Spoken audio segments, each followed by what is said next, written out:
모든 것이 하나님의 은혜입니다. 모든 것이 하나님의 사랑입니다. 우리 하나님은 언제나 우리를 좋은 곳으로, 또 편안한 곳으로, 안전한 곳으로 우리의 삶을 이끌어주고 있음을 이 시간 고백합니다. 우리 성가대의 고백과 같이 늘 우리와 동행하시며 또 우리에게 감사의 이유를 제공해 주신 하나님을 평생도록 찬양하며 기뻐할 수 있는 우리 귀한 성도님들 다 되게 해 주시옵소서. 하나님, 이제 빌립보서 네 번째 말씀 우리가 듣습니다. 이 말씀 속에서 우리의 삶의 방향이 잡혀지게 하여 주시고 삶의 목적을 깨달을 수 있는 귀한 시간이 되게 해 주옵소서. 염려 코드가 기도 코드로 바뀌어지는 하나님 아름다운 역사들이 나타나게 해 주옵소서. 예수님의 이름으로 기도하옵나이다. 자, 하나님의 말씀 같이 보도록 합니다. 하나님의 말씀은 빌립보서 4장 6절, 7절, 2절 말씀을 우리 같이 한번 보도록 할게요. 자, 빌립보서 4장 6절, 7절 우리 같이 읽겠습니다. 시작.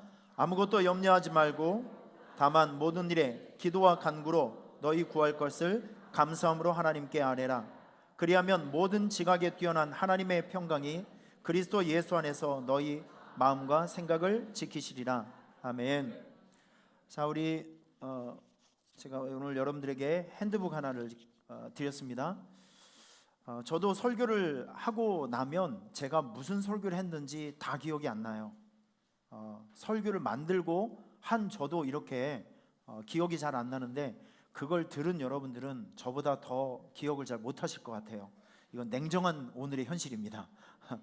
그래서 전 설교 핸드북을 여러분께 드린 이유는 뭐냐면 이걸 집에 가셔서 또 일상생활을 하실 때 한 번 더 말씀을 기억하실 때 이거 보면 생각이 나거든요. 아, 내가 오늘 이런 말씀을 들었구나, 내가 이런 말씀을 들었구나, 이제 생각나게 돼 있어요. 여러분 이거 자꾸 보고 읽으세요. 마음의 도전을 받으세요. 그래서 이게 여러분들의 언어가 되셔야 됩니다. 이게 사상이 되셔야 됩니다. 이게 여러분들의 생각이 되셔야 됩니다. 그러기 위해서 여러분에게 드린 거예요. 그러니까 지난번에 이게 말씀을 드렸던 유다의 복, 요셉의 복, 이런 거 참 좋지 않아요? 여러분께서 이런 거 마음에 품고 기도하실 때 하나님 나에게 유다의 복을 주시고 우리 교회 요셉의 복을 주시고 우리 자녀들에게 이러한 하나님의 복을 내려주시옵소서 구체적으로 기도할 수 있기를 바랍니다. 그럴 때 참고해 보시라고, 기억하시라고 이런 거 이제 드렸으니까 버리지 마시고 이거 저도 어렵게 만든 거예요. 그러니까 여러분께서도 잘 활용해 주시길 부탁합니다. 자, 서로 축복하겠습니다. 유다의 복, 요셉의 복으로 충만하라. 할렐루야. 제가 어떤 성도들에게 이렇게 물어봤어요. 설 명절 어떻게 보내셨어요? 그랬더니 목사님 저 2박 3일 동안 7끼 고기만 먹었어요. 뭐 이렇게 얘기합니다. 이 설 명절을 지나고 나니까 아마 어떤 집사님이 목사님 저 3일 동안 3kg 늘어왔어요. 뭐 그러신 분들이 있어요. 우리 설 명절을 음식을 보면 그럴 수밖에 없겠다라고 이해가 됩니다. 사진 한번 보여주세요. 여러분 지금 이게 다 여러분들 뱃속을 스치고 지나갔던 음식들입니다. 다 그렇잖아요.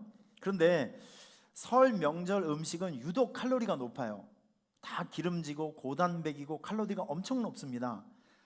보통 남자들이 하루 일과를 살아갈 때, 일상을 살아갈 때 필요한 칼로리가 2,500칼로리, 여자분들 같은 경우는 2,000칼로리 정도면 충분하다고 합니다. 그런데 설 명절 음식은 한 끼가 3,000kcal가 될 때도 있어요. 그러니까 이거 하루 먹을 치를 한 끼에다 해결하시는 거예요. 그러니까 하루 삼시세끼를 먹으면 3일치 음식, 하루 어떻게 되는 거죠? 맞죠? 하루 먹으면 3일치를 먹게 되는 거죠. 그러니까 여러분 이거 어마어마한 거를 드시고 오셨으니까 살이 안 찌고 배기겠습니까? 다 이제 그런 상황인데 저 역시 굉장히 조심하고 조심했지만 이게 어쩔 수가 없어요. 먹으니까 찌더라고요. 1kg가 쪄서 안수기도를 열심히 하고 있습니다 지금. 이럴 때 우리는 한 가지 고민을 해봐야 돼요. 어떤 고민을 하냐면 이대로 살 것인가 빼고 살 것인가, 이걸 고민을 해야 됩니다. 그런데 저는 여러분들에게 권면해 드리고 싶어요. 이대로 살면 안 되고 빼고 살아가야 됩니다. 자, 감동이 있는 사람은 크게 아멘 할지어다.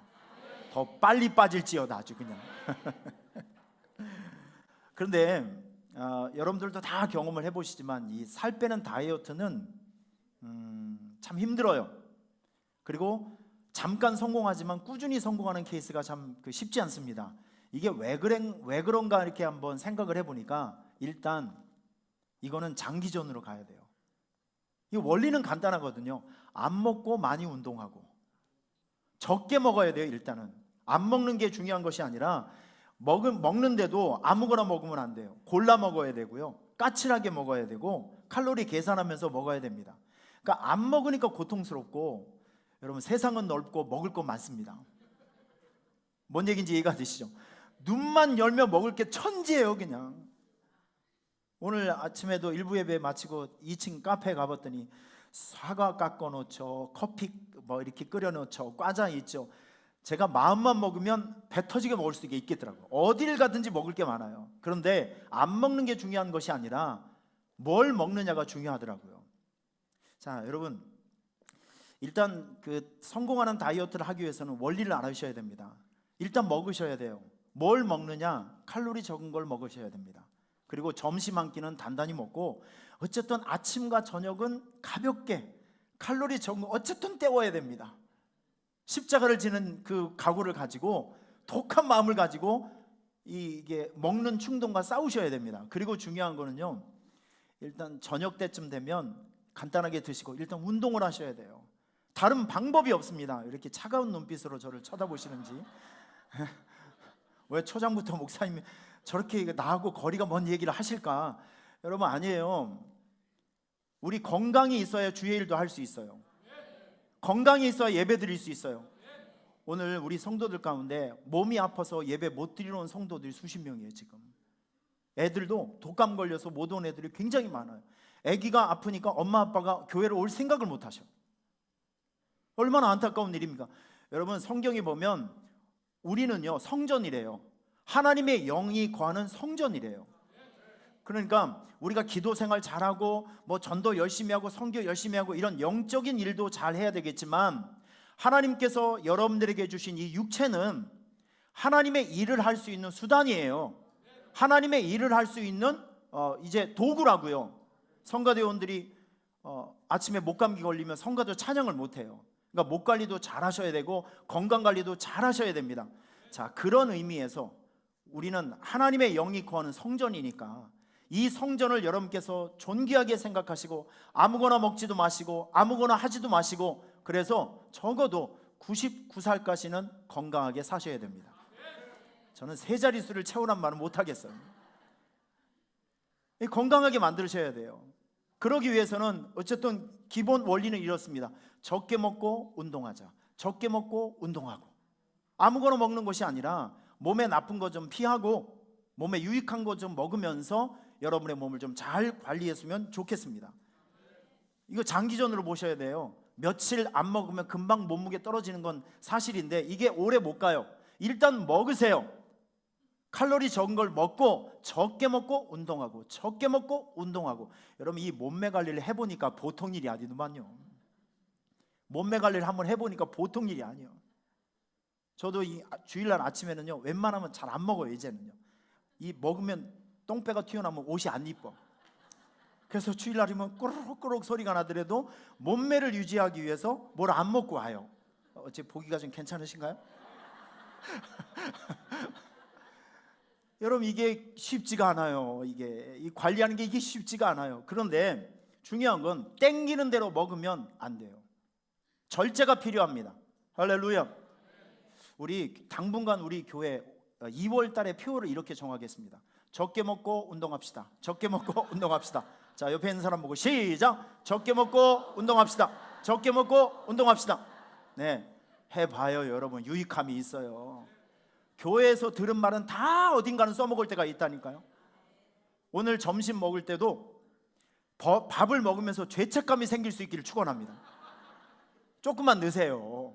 맛있게 조금만 먹고 그냥 남겼다고 다 먹지 마시고 일단 적게 푸고 기쁘게 먹고 이렇게 해서 어쨌든 적게 먹고 운동을 하게 되면 건강 관리에도 굉장히 유익함이 생긴다는 것을 꼭 기억해 주시길 바랍니다.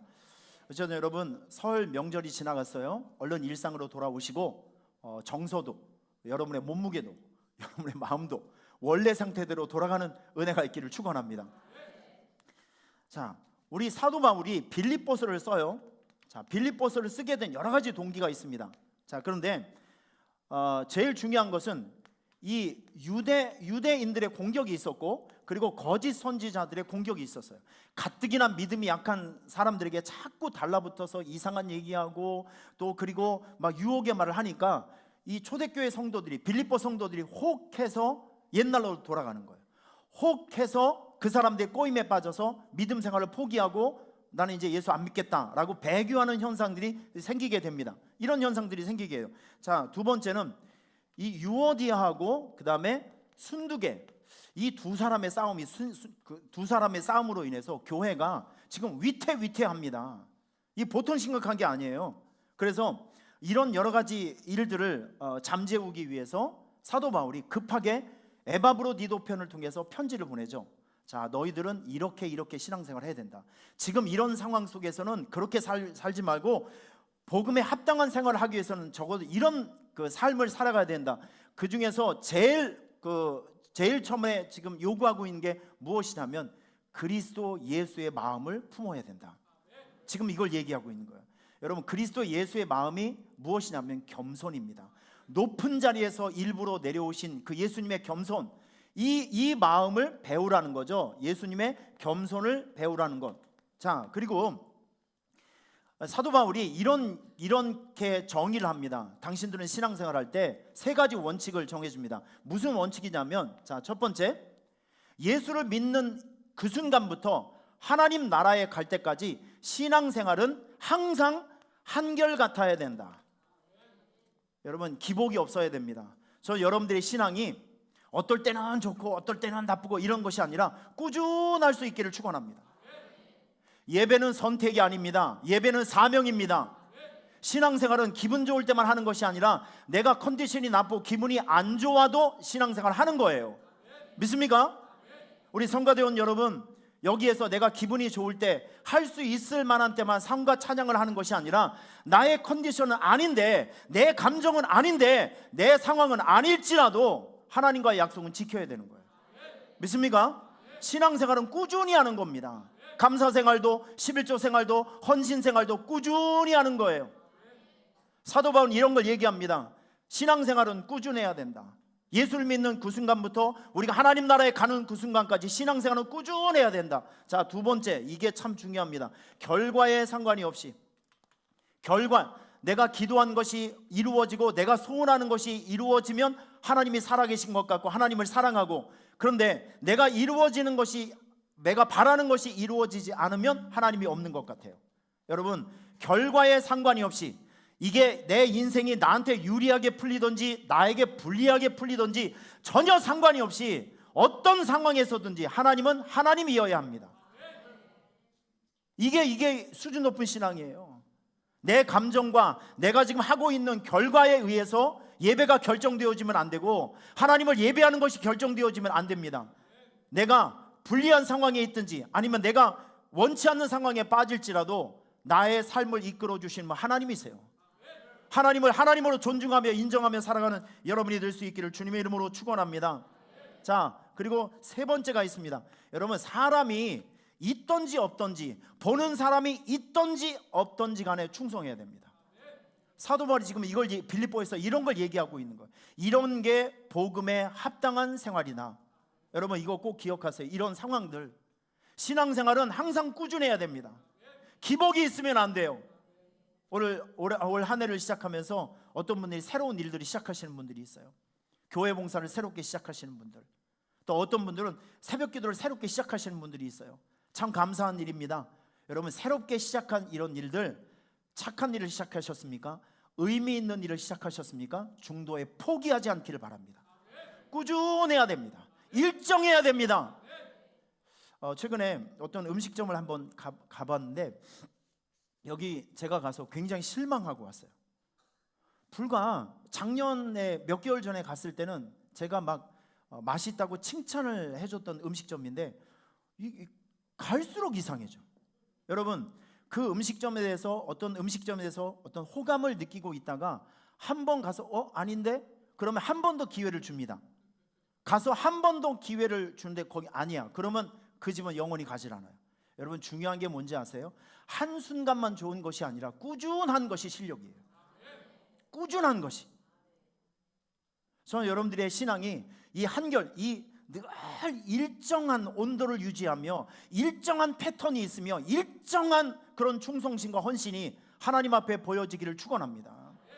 일정한 거, 이게 실력이라는 거예요. 여러분, 사람이 보든지 안 보든지 간에 여러분의 자리를 지켜주시고 여러분의 사명을 지켜주는 여러분이 될 수 있기를 주님의 이름으로 축원합니다. 저는 오늘 말씀을 준비하면서 저는 이런 질문을 제 스스로에게 한번 던져봤습니다.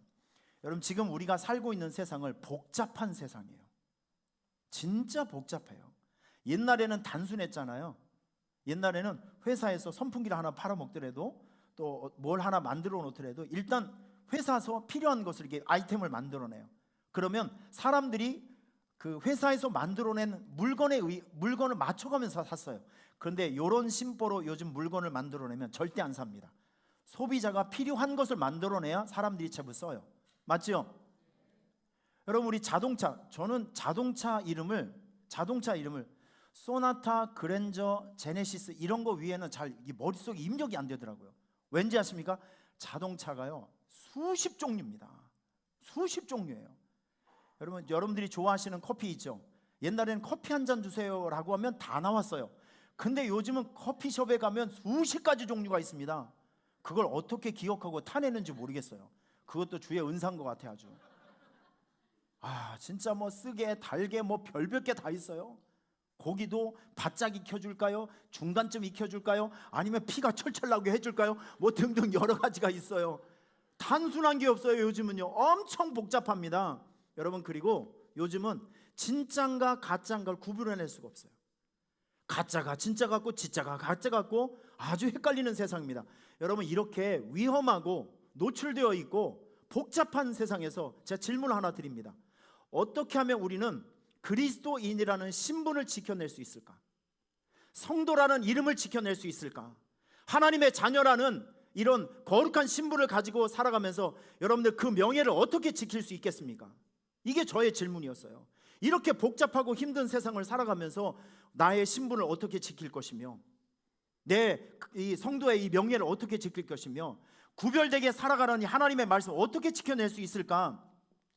이런 궁금증을 가지고 하나님의 말씀을 이제 빌립보서를 읽는데 여기 사도 바울이 지금 항상 둘이 갈등을 하고 있는 유오디아, 순두계에게 이런 얘기를 합니다.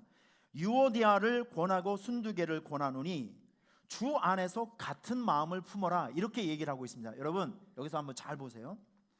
여기서 이제 같은 마음이라는 것은 이 두 사람, 유 집사님, 순 집사님, 좀 내 말 좀 들어보세요. 이 둘이 싸우지 말고 좀 화해 좀 하세요. 이 감정 싸움 그만하시고 이렇게 서로 딜을 해서 적당히 마음을 맞춰서 두 분이 이제 화해를 하시고 적당히 어떻게 타협을 좀 보시라, 이런 뜻이 전혀 아니에요.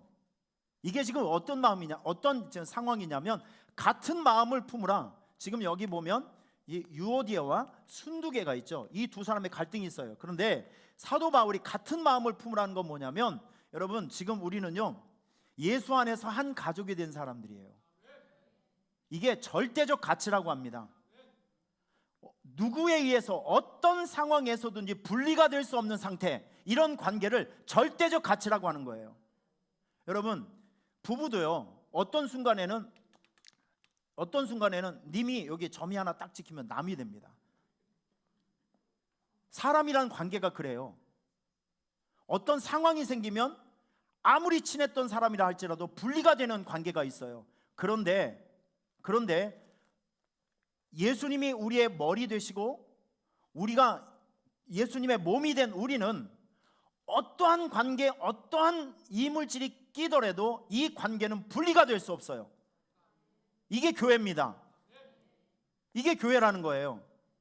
그래서 우리는 영적으로 한 가족이 된 것입니다. 여러분, 우리 신앙생활하면서 우리 옆에 있는 성도가 기쁜 일이 있을 때 함께 기뻐해 주세요. 아픔이 있습니까? 함께 아픔을 같이 나눠주세요. 왜? 우리는 한 가족이니까. 두루두루 지켜주면서 두루두루 이게 살펴보면서 한 몸 의식을 가지고 살아가는 거예요. 이게 가족 의식, 이게 교인 의식입니다. 지금 여러분 주변에 있는 모든 사람은 우리의 한 몸이고 우리의 한 가족입니다. 믿습니까? 그런 마음으로 살아가셔야 돼요. 자, 지금 싸움하고 있는 이 두 사람에게 지금 무엇을 요구하고 있냐면, 두 사람은 한 가족인 것을 기억해라. 그리고 우리는 한 기업을 받을 사람이라는 것을 기억해라. 여러분, 우리가 장로님이든지 목사든지 권사님이시든지 누구든지 우리는 죽으면 천국 가요. 하나님 나라에 상급을 받아요. 저와 여러분들은 한 기업을 받을 사람들입니다. 우리는 한 가족이 되었고 한 기업을 받을 수 있는 사람이에요. 그러니까 우리는 다른 종자가 아니라는 것이죠. 자, 이 두 사람이 같은 기업이 있고 같은 가족이니까 두 사람이 마음을 합해서 예수 그리스도를 바라보고 그분을 닮아가고 그분을 좀 배워라, 이런 뜻입니다. 할렐루야. 마음을 같이 해라는 뜻은 적당히 감정 정리해라 이런 것이 아니에요. 두 사람이 똑같이 믿음의 모범 보여주신 예수 그리스도, 그분을 좀 바라보면서 그분께서 하시는 이야기를 좀 들어보고 그분께서 가지셨던 마음을 좀 같이 좀 품어라, 이런 뜻입니다. 할렐루야. 여러분, 전 이 말씀을 이제 묵상하면서 이제 준비하면서 이렇게 한번 적용을 해봤어요. 자, 이제 저를 한번 보세요. 제가 오늘 이 설교 가운데 여러분에게 이 한마디가 마음속에 깊이 좀 새겨졌으면 좋겠어요. 이 한마디가 여러분의 마음속에 깊이 박혔으면 좋겠습니다. 그래서 이거를 늘 실천했으면 좋겠어요. 자, 미국에 그 몇 년 전에 여성 48명을 죽인 그 리즈웨이라는 사람이 있어요. 사진 한번 보여주세요. 이 사람이에요. 20년 전에 무려 여성만 48명을 죽였어요. 악마 같은 사람이죠.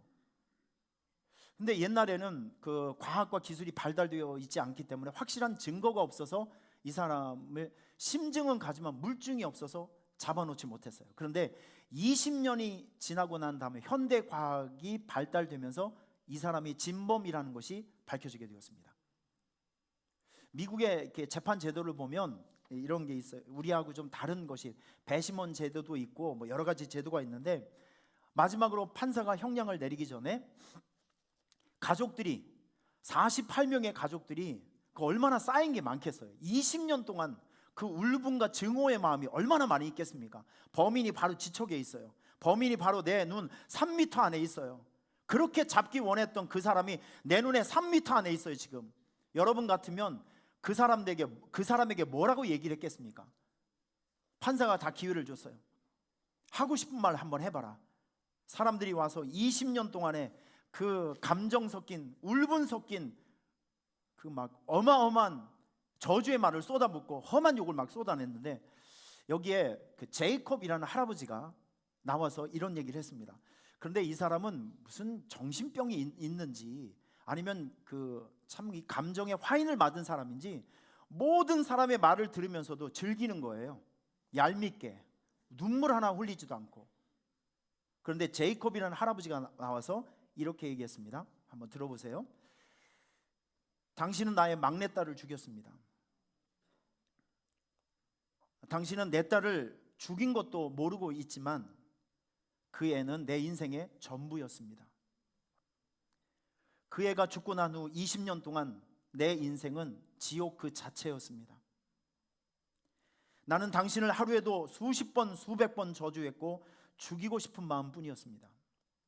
그런데 오늘 이 자리에 서보니 내 안에 있는 예수님은 나에게 이렇게 말씀을 하시더군요. 내가 너희를 사랑한 것 같이 너희도 서로 사랑하라. 나는 당신을 용서할 수 있는 용기는 없습니다. 그러나 나 같은 죄인을 용서하셔서 하나님의 자녀로 만들어주신 예수님의 사랑으로 나는 당신에게 용서를 선포합니다. 이제부터 당신은 내가 미워할 사람이 아니라 사랑할 사람이 되었습니다. 당신에게 주님의 위로가 있기를 바랍니다. 이런 내용이었어요. 그 이야기를 듣고 있는 범인은 그제서야 양심의 가책을 느끼고 울기 시작합니다. 여러분, 지금 제가 오늘 여러분들에게 좀 말씀드리고 싶은 핵심의 내용은 이겁니다. 살다 보면 내가 정말 물어뜯고 싶은 사람이 있어요. 세상이 내 뜻대로 다 되었다고 하면 오늘 이 자리에 여기에 앉아 있을 수 있는 사람은 아무도 없어요. 세상은 만만하지 않은 것입니다. 항상 나에게 내 편을 드는 사람보다는 나하고 이제 어긋장이 난 사람들이 많아요. 내가 원하지 않는 상황 속에 몰릴 때도 많이 있습니다. 여러분, 이럴 때 이런 상황 속에서 이런 마음을 한번 품어보시는 거예요. 예수님이라면 어떻게 하셨을까? 이거예요, 이거. 오늘 지금 유오디아하고 순두계 이 두 사람에게 사도 바울이 지금 가르쳐주고 싶은 것이 있어요. 둘이 서로 물고 뜯지 말고 이 갈등의 감정 한중간에 이거 한번 끼워 넣어보자. 사진 다시 한번 보여주세요. 예수님이라면 어떻게 하셨을까? 여러분, 이 제이콥 할아버지가 많은 사람들에게 질문을 받았습니다. 당신은 어떻게 그 사람을 용서했습니까? 그때 이 제이콥 할아버지가 뭐라고 얘기했냐면, 내가 재판장에 앉아 있을 때 목사님께서 설교하셨던 그 한마디가 생각이 났습니다. 이 감정의 갈등이 있을 때 그 감정의 틈바구니 속에 예수님이라면 어떻게 하셨을까? 이 한마디를 끼워 넣어보라고. 그러면 믿지 않는 사람과 다른 생각이 나올 것이다. 믿지 않는 사람이 할 수 없는 행동을 할 것이다. 저는 오늘 여러분들에게 이걸 한번 권면해 드리고 싶어요. 자, 여러분, 눈을 한번 뜨시길 바랍니다. 여러분, 이런 말씀이 여러분들에게 삐집고 들어가야 됩니다. 이런 말씀이 여러분들에게 마음속에 들어가셔야 돼요. 갈등과 갈등이 있는 곳에, 미움과 미움이 있는 곳에, 아픔과 아픔이 있는 곳에, 고난과 고난이 있는 곳에, 묶임과 묶임이 있는 곳에 이게 들어가야 된다니까요. 예수님이라면 어떻게 하셨을까? What would Jesus do? 여러분, 이 한마디를 꼭 기억해 주시길 바랍니다. 예수님이라면 이 갈등과 갈등 속에 도대체 어떤 판단과 어떤 행동을 하셨을까? 여러분, 여기에서 이런 믿음의 처방이 들어가야, 예수님의 마음이 들어가야 우리는 다른 생각을 할 수 있어요. 세상 사람들이 행동할 수 없는 거, 생각할 수 없는 거, 그런 것들을 우리가 생산해낼 수 있는 하나님의 자녀로 살아갈 수가 있는 것이죠. 믿습니까? 여러분, 꼭 기억하세요. 예수님이라면 어떻게 하셨을까? 사람들과 갈등이 있습니까? 어떤 현장과 갈등이 있습니까? 아픔과 시련 속에 이런 거 있을 때 이거 한마디 꼭 기억하세요. 예수님이라면 어떻게 하셨을까? 우리 데이트를 하고 있는 우리 청년들이 있어요. 우리 청년들 보면 서로 이겨먹으려고 합니다. 이럴 때 자존심 내려놓고 예수님이라면 어떻게 하셨을까? 이 분위기가 왜 이런 분위기가 나오죠? 부부간에도 서로 이겨먹으려고 하지 마시고요. 예수님이라면 어떻게 하셨을까? 예? 모든 상황에 적용할 수 있는 거예요. 예수님이라면 어떻게 하셨을까? 한번 따라해 보겠습니다. 예수님이라면 어떻게 하셨을까? 다시요. 예수님이라면 어떻게 하셨을까? 음식이 하나 남았어요. 그때도 이렇게 생각하는 거예요. 예수님이라면 어떻게 하셨을까? 먹었을까? 포기했을까? 모든 상황을 적용할 수 있는 것입니다. 여러분, 운전할 때 보면 튀어나가고 싶을 때가 많이 있죠. 진짜 열받는 경우가 많아요. 가만히 있는데 푹 들어오고 나서 전혀 아무 일도 없었던 것처럼 미안하다고 한 말도 없이 막 갈 때가 있어요. 튀어나가면 바로 싸움이 되는 순간, 예수님이라면 어떻게 하셨을까? 가서 머리를 쥐어 뜯었겠다? 아니면 아니겠다?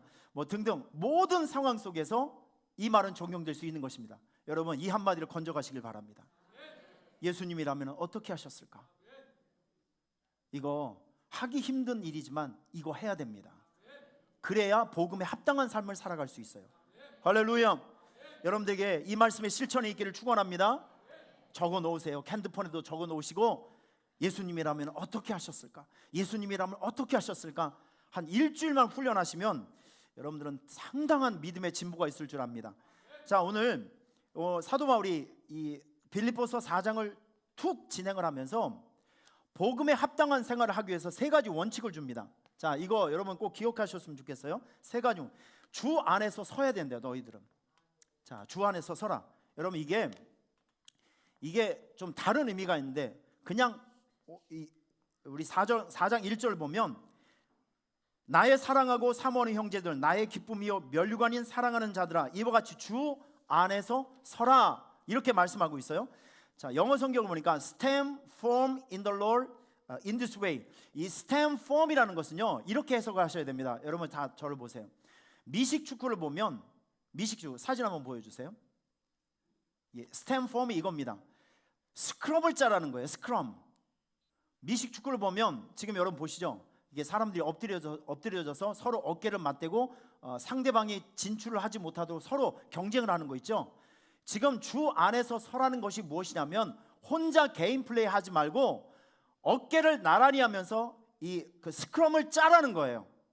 여러분, 이게 우리 신앙생활에 굉장히 중요한 원리가 여기에 있습니다.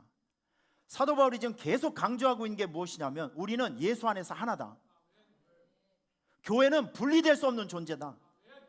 그러니까 이 교회 안에서 신앙생활하는 저와 여러분들은요, 주 안에서 서라는 것은 교회 안으로 자꾸 들어오라는 거예요.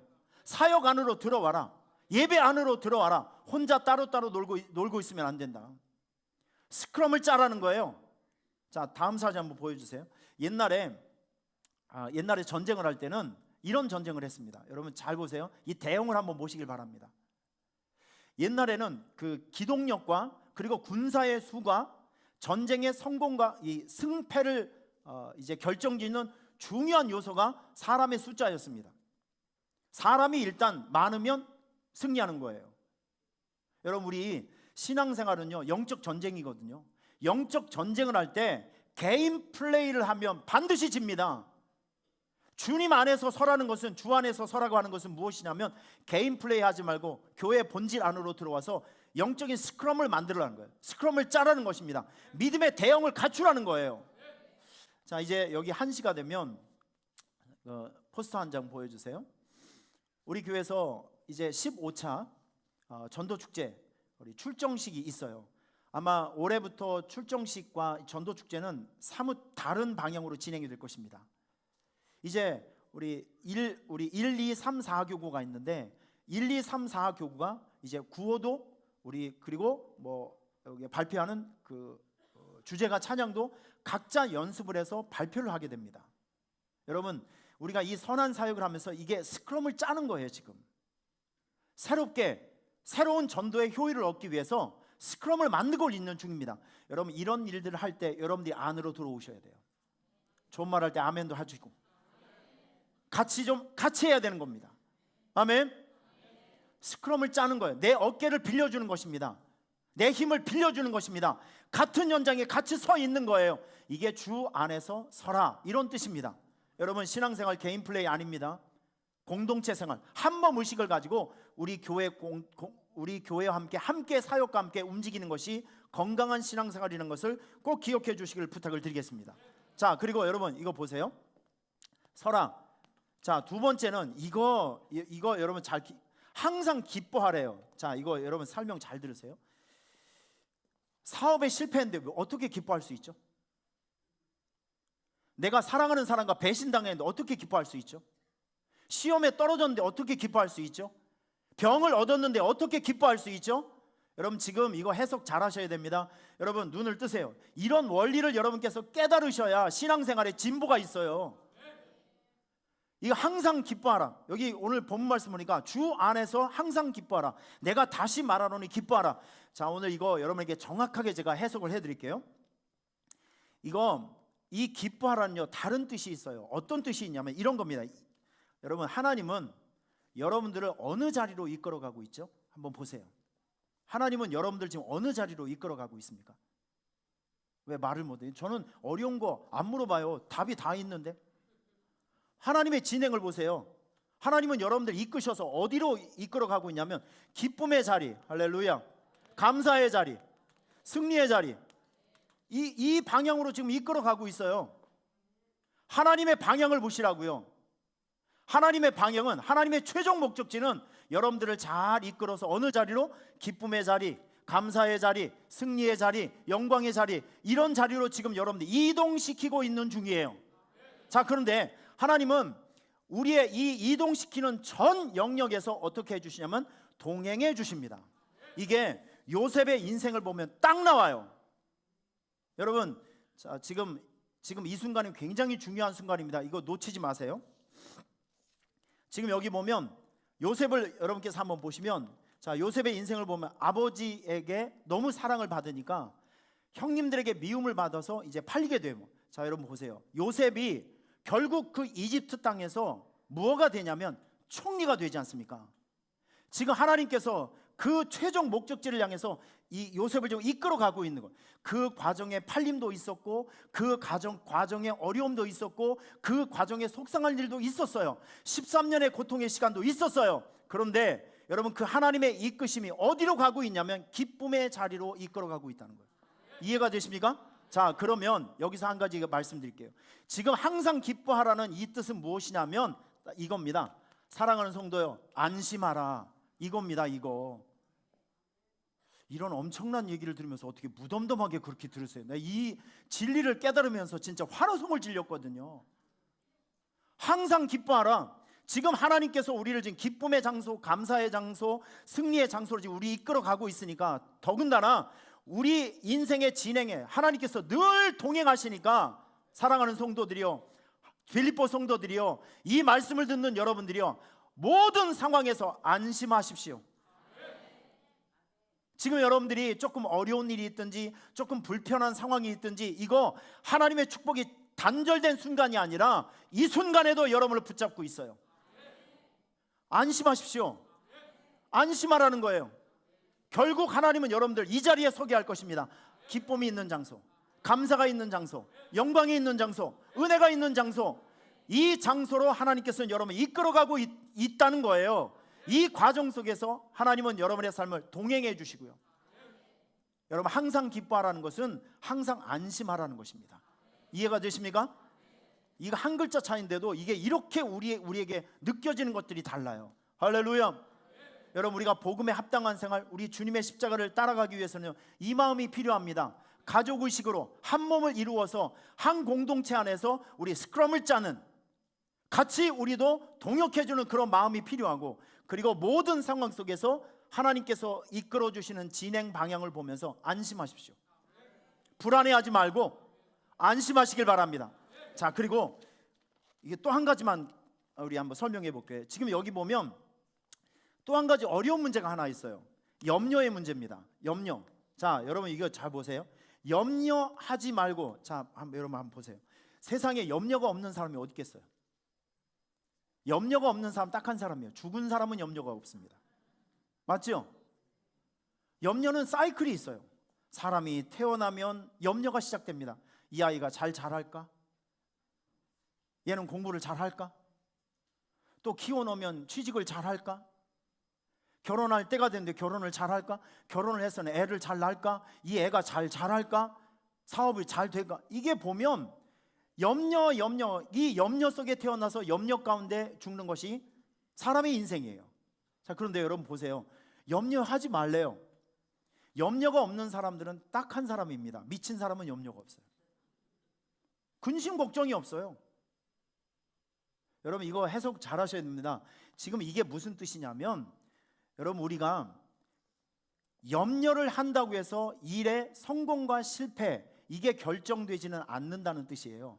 무슨 뜻이냐면 우리 인생의 성공과 실패의 주도권은 하나님에게 있다는 거예요. 그래서 염려를 선택하기보다는 차라리 기도를 선택해라, 이런 뜻입니다. 우리 일의 주도권은 하나님에게 있기 때문에 진짜 그 문제를 해결하기 위해서는 염려를 하면 오히려 망하고, 염려를 포기하고 염려를 하지 말고 기도를 하게 되면 그 문제에 획기적인 변화가 생긴다는 것이죠. 일의 주도권이 염려에게 있지 않고 기도에 있다는, 하나님에게 있다는 것을 인식하라는 거예요.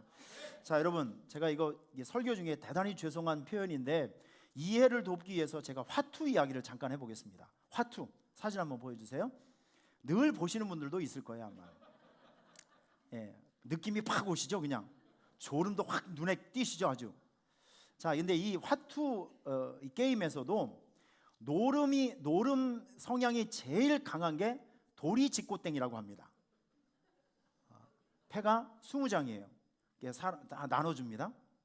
근데 제가 그 직고땡 그 게임을 이렇게 룰을 연구를 해보니까 여기도 족보가 있더만요. 족보가 있어요. 제일 낮은 그 족보가 뭐냐면 끝이라고 합니다. 2장을 받았는데 1과 6이 이제 만났어요.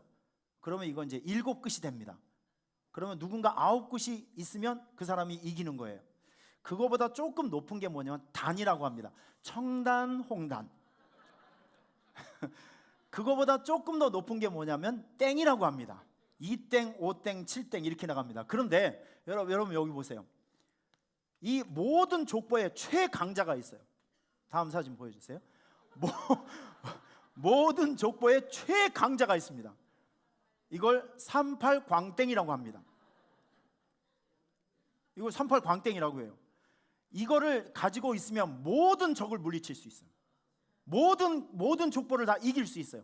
자, 이제 10명이 게임을 합니다. 10명이 게임을 하는데 내가 패가 김광욱 장로님 38광땡이 장로님이 딱 걸리신 거예요. 그러면 기분이 어떻겠어요? 아래에서 막 2땡이다 5땡이다 하는데 그런 사람들이 막 열을 내면서 하는 거 장로님 보기에 어떤 마음이시겠습니까? 예, 우습죠. 이 패를 가지고 있으면 모든 환난을 견딜 수 있어요. 모든 유혹을 물리칠 수 있어요. 평정심을 유지할 수 있습니다. 왜? 자기가 아무리 굿땡이고 무슨 땡이고 뭐 소용은 38광땡 앞에 이길 수 있는 건 아무 카드도 없어요. 여러분, 우리 하나님이 죄송하지만 38광땡이셔요. 아니 죄송하지만 그렇다 이 말이에요. 하나님이 38, 이거 하나님이 딱 나서면 끝장이라니까요. 최강패가 이거라니까요. 다시 한번 보여주세요. 38광땡. 이거 사진 찍어 가시길 바랍니다. 하나님은 나의 38광땡. 여러분 느낌이 팍 오지 않으세요? 설명이 필요하지 않죠? 하나님이 우리의 38광땡. 이거 꺼내놓으면 다른 조물아기들 다 잠재울 수 있어요. 할렐루야. 여러분 느낌이 오지 않습니까? 따라하겠습니다. 하나님은 나의 38광땡. 느낌이 오잖아요. 하나님이 이외에 족보가 없다니까요. 하나님 이외에 크신 분이 없고 하나님을 이길 패가 없다니까요. 여러분 그 패를 우리가 가지고 있다는 거예요. 느낌이 오시죠? 이거예요 이거. 그러니까 여러분 염려거리가 생겨요. 염려를 하지 말라는 것은 이거 염려를 선택하지 말고 기도를 선택하라는 거예요. 왜? 여러분 이 기도는요 이런 거예요. 하나님을 막 협박하는 위협의 도구가 아니라 이거예요. 하나님, 나는 하나님의 능력과 힘이 아니면 나는 안 됩니다 라고 하는 신앙 고백이 기도라는 거예요. 그래서 하나님은 신앙 고백을 하는 사람을 사랑하시고 그를 도우시고 그를 어여삐 여기는 것이 바로 이겁니다. 여러분 기도하는 것이 하나님 협박하는 게 아니라니까요. 하나님 내 힘으로는 안 되니까 하나님이 좀 도와주셔야 됩니다. 38광땡님이시여 오셔야 됩니다. 이게 와야 해결이 됩니다. 이분이 와야 해결이 됩니다. 지금 이걸 얘기하고 있는 거라니까요. 이해가 되시죠? 염려하지 말라는 게 아니에요. 염려를 선택하지 말고 기도를 선택하라는 거예요. 그러면 여러분들에게 염려는 사라지고 거기에서 하나님의 능력과 은혜로 변화되어지고 하나님의 도우심이 나타나고 여러분의 일상 속에 거룩한 변화가 나타나는 은혜가 임한다는 뜻입니다. 저는 이 말씀을 준비하면서 여러분과 제가 함께 읽어보고 싶은 말씀이 하나 있어요. 마태복음 6장에 이런 말씀이 있습니다. 오늘 이 염려를 어떻게 다루어야 되는지를 우리 주님께서는 이렇게 우리에게 가르쳐주고 있어요. 자, 말씀 한번 보여주세요. 이거 제가 한 절 읽고 여러분들이 한 절 읽고 한번 읽어보실 때 이 말씀을 좀 꼭 기억하셔서 오래오래 묵상을 해주셨으면 좋겠어요. 제가 먼저 읽겠습니다. 내가 너희에게 이르노니 목숨을 위하여 무엇을 먹을까 무엇을 마실까 몸을 위하여 무엇을 입을까 염려하지 말라. 목숨이 음식보다 중하지 아니하며 몸이 의복보다 중하지 아니하냐.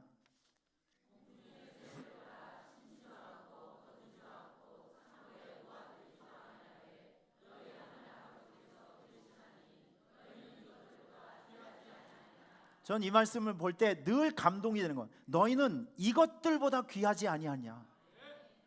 이렇게 무생물, 해와 달과 별, 짐승, 뭐 채소, 나무 이런 것들보다도 훨씬 있는 가치가 바로 여러분들이라는 거예요. 하나님은 여러분들을 아들과 딸로 삼으시기 위해서 자기 아들의 목숨을 내어주셨어요. 그리고 여러분들을 얻었어요. 그러니까 여러분들은 정말 하나님 입장에서 보면 피 중에 피고 살 중에 살이에요. 정말 소중한 사람. 자, 27절 시작. 너희 중에 누가 염려함으로 그 키를 한 자나 더할 수 있겠느냐? 계속요. 또 너희가 어찌 의복을 위하여 염려하느냐? 들의 백합화가 어떻게 자라는가 생각하여 보라. 수고도 아니하고 길쌈도 아니하느니라. 그러나 내가 너희에게 말하노니 솔로몬의 모든 영광으로도 입은 것이 이 꽃 하나만 같지 못하였느니라. 오늘 있다가 내일 아궁이에 던지는 들풀도 하나님이 이렇게 입히시거든 하물며 너희일까 보냐? 믿음이 작은 자들아. 그러므로 염려하기 이르기를 무엇을 먹을까? 무엇을 마실까? 무엇을 입을까 하지 말라. 이는 다 이방인들이 구하는 것이라. 너희 하늘 아버지께서 이 모든 것이 너희에게 있어야 할 줄을 아시느니라. 그런즉 너희는 먼저 그의 나라와 그의 의를 구하라. 그리하면 이 모든 것이 너희에게 더하시리라. 그러므로 내일 일을 염려하여 염려하지 말라. 내일 일은 내일이 염려할 것이요 한날의 괴로움은 그날에 족하니라. 여러분, 염려를 선택하지 마시고요, 기도를 선택하십시오. 염려 코드를 기도 코드로 바꾸십시오. 그럼 여러분의 삶에 획기적이고 놀라운 일들이 생겨지게 됩니다. 믿습니까? 자, 말씀 한번 정리해 보도록 할게요. 여러분, 세상을 살아가면서 갈등과 갈등이 있을 때, 미움과 미움이 있을 때, 막힘과 막힘이 있을 때 이 한마디를 꼭 기억해 주시길 바랍니다. 예수님이라면 어떻게 하셨을까? 이런 믿음의 처방이 들어가야 여러분들의 다른 생각과 다른 행동들이 나올 수 있고요. 그리고 여러분, 신앙생활 이렇게 하는 것입니다. 혼자 하면 안 돼요. 우리 믿음의 어깨를 나누면서 같이 서야 됩니다. 스크럼을 짜야 됩니다. 대형을 같이 서야 됩니다. 같은 위치에 서 있어야 됩니다. 우리 공동체 의식으로 교회 사역을 잘 섬길 수 있는 여러분이 되시길 바랍니다. 할렐루야. 여러분, 항상 기뻐하라는 것은 안심하라는 거예요. 하나님께서 여러분들을 승리의 장소, 기쁨의 장소, 안전한 장소, 감사의 장소로 이끌고 있어요 지금. 그러니까 안심하시길 바랍니다. 그리고 염려를 선택하기보다는 기도를 선택하십시오. 기도하겠습니다. 하나님 아버지, 오늘 사도 바울이 빌립보서 4장에 있는 말씀을 우리에게 보여주면서 우리에게 너무나도 소중한 것들을 가르쳐주고 있으면 하나님께 감사합니다. 주님, 내 마음속에 갈등과 갈등이 있을 때 예수님이라면 어떻게 하셨을까 항상 생각하게 하여 주시고, 우리가 믿음의 스크럼을 짜며 안심하는 마음으로, 그리고 염려보다는 기도를 선택하며 살아갈 수 있는 우리 귀한 믿음의 성도들 꼭 되게 해 주시옵소서. 예수님의 이름으로 기도하옵나이다. 아멘.